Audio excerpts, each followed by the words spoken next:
IFM Foreign News. Nanawagan ang mga United Nations experts sa pamahalaan ng Iran na huwag ituloy ang pagbitay kay Zara Tabiri, isang 67 anyos na engineer at women's rights activist. Inaresto siya noong Abril at inakusahan ng pakikipag-ugnayan sa isang ipinagbabawal na grupong oposisyon. Noong Oktubre, hinatulan si Tabiri ng armed rebellion ng isang revolutionary court matapos ang maikling paglilitis na tumagal lamang ng ilang minuto.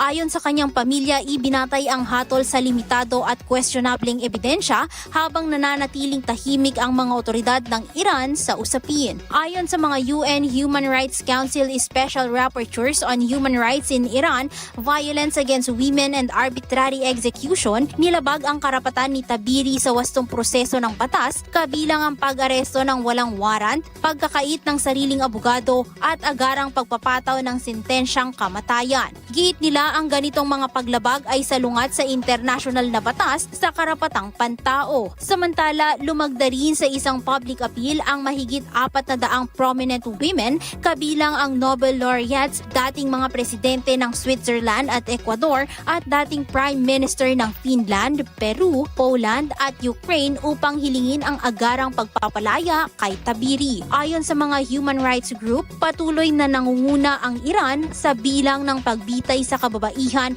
at kaso ni Tabiri ay sumasailalim sa lumalalang pagsupil sa mga aktivistang nagtataguyod ng pagkakapantay-pantay ng kasarian. Para sa IFM Foreign News, ako si Idol Zarina Franco, Idol!